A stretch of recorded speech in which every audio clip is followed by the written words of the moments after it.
Good day mga tropa bits. So another episode na naman tayo. Isang maulan na umaga sa inyong lahat. Ayan mga tropa bits, buhay cater. Alam niyo na, umulan, umaraw, the show must go on.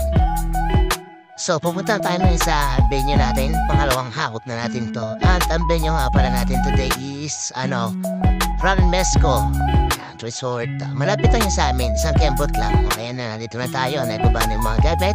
And mag-i-start na tayo ng setup. So kung natin si setup muna is yung ceiling. Kasi medyo matagal yung ceiling. Wala tayong hagdan na mga gamit. Upuan lang ang meron dito. Ayan. So mga tropa, as you can see, kasama naman natin si Jazz. Ayun. Ay Jazz na mulandik. Ayan.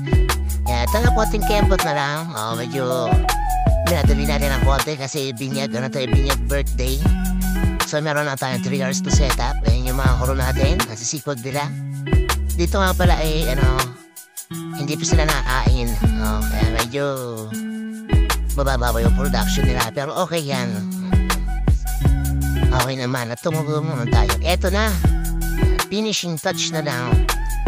So as you can see, all set up na. Yung simple backdrop na hiningi nila, ginawa natin a little bit special. So ano po bang hahanapin nila? Very affordable na yung package natin.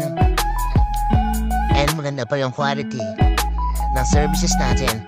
So sa mga gustong magpa-book ng event nyo, ayan, punta na kayo sa Facebook fanpage namin, MC Party Table, located Barangay Pook, Santa Rosa, Laguna. Ayan. Kahit maulan, maputik yung lupa, ayan. Nalagyan natin ang welcome art kahit pa paano. Pero di pa tapos yan, i-retouch pa natin ulit yan. Ayun, finishing na, konti na lang, ilaw na lang. Uy, may nasusunog. Hindi pala, smoke machine pala yun, sorry. Ayan. Alright, konti na lang. Makakaraos na tayo. In a few minutes, mag-start na yung program natin. Siya nga pala tayo na rin pang-approve MC and may kasama tayong clown. Ayun yung clown natin, yung nakapin ko. Ayun yung picture. Ito yung buffet natin. Yan. Very elegant. Simply elegant. Kahit maputik.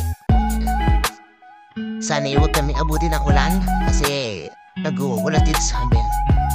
Ayan. Malaking tent nga pala yung ginamit natin. Isang malaking tent na 12 by 24 yata to. Tsaka isang headway 16. Eto na.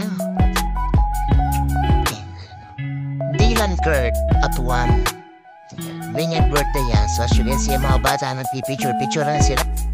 Sa mga tropits, tapo ko na kayo. Ano pa hinihintay nyo? Thank you for watching.